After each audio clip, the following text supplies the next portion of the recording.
Zelensky warns that Russia may intensify its strikes on the front lines in the coming days. He says Ukrainian forces are seeing success for a second consecutive day, repelling heavy Russian assaults near Dobropilya. Zelensky reported that the 79th and 82nd Air Assault Brigades have been key in holding the line, with reinforcements sent to Donetsk and Zaporizhzhia.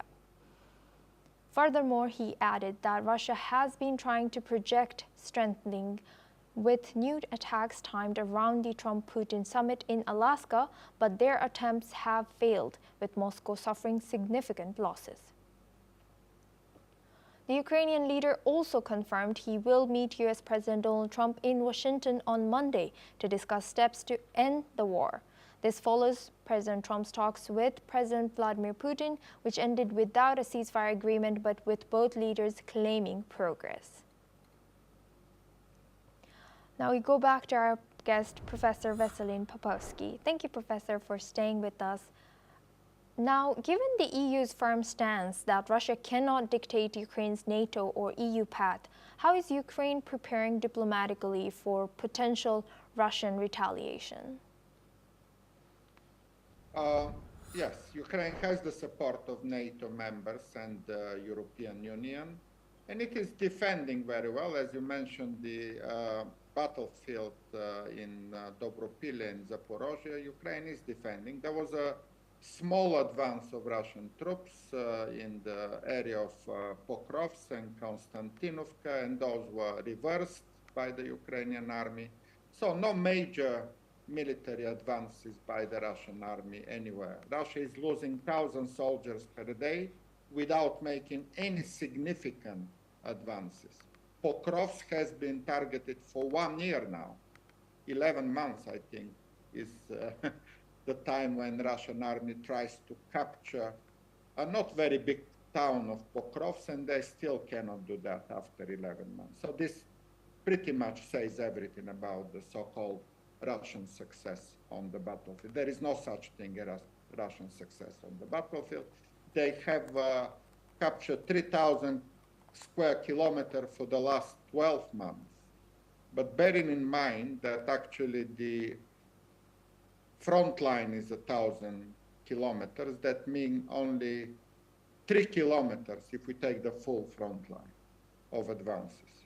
What is 3 kilometers? It's nothing. Russia does not win the battlefield, but it has the resources, as I mentioned, to continue producing weapons and drones and buying soldiers as well. Russia is a big country. There are many soldiers to die there. They can send 5 million soldiers to die. And Putin doesn't care about losing 5 million soldiers. That's the sad reality here. So that's why it is important to somehow make an influence on Donald Trump, and that's why Zelensky is going there on Monday. That's why the European leaders, Meloni, the Prime Minister of Italy, continues to try to talk to Donald Trump, and let's see if they are successful in that.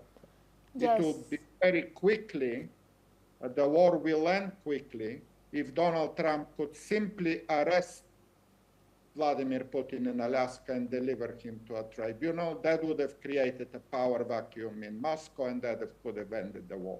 So if Donald Trump wanted the Nobel Peace Prize, he could have done something very easy and very simple, arresting Putin on arrival in Alaska. He failed to do that, and he will be forgotten and never remembered as a peacemaker. Thank you, Professor. Thank you very much, Professor, for joining us and sharing your insight throughout our news on this topic. Now we stay on this topic. In Kharkiv, Ukrainians reacted with frustration to the President Trump, President Putin summit in Alaska, which failed to reach a ceasefire or any concrete agreement on Russia's invasion. Many residents expressed that decisions affecting Ukraine should involve Ukrainians directly, seeing the summit as unproductive and disconnected from the reality on the ground. The general sentiment among locals was that high-level talks between foreign leaders without Ukrainian input do little to address the ongoing crisis in Ukraine. Let's listen in to some citizens. Я дивився до останнього, до 3-ї ранку, побачив результати і, в принципі, я думав, що такі результати і будуть, бо я вважаю, це велика перемога Путіна дипломатична, він себе повністю легалізував. І зараз я думаю, що нічого гарного ця зустріч нам не принесе. Ні, знаєте, в нас особисто в мене не було ані розчарування, ні здивування, бо особистих якихось великих очікувань особисто я не покладала на цю зустріч. Просто було цікаво подивитися, чим це завершиться, і, власне, воно завершилось нічим. Окей, продовжуємо жити своє життя тут, в Україні. Ми вже такі фаталісти, чесно. Ми віримо в перемогу, знаємо, що вона буде, але хто саме цьому буде сприяти, чи як воно станеться, це тільки Богу відомо.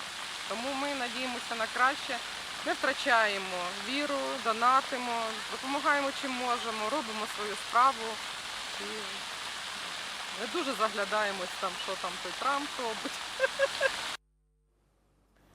Heavy monsoon rains have triggered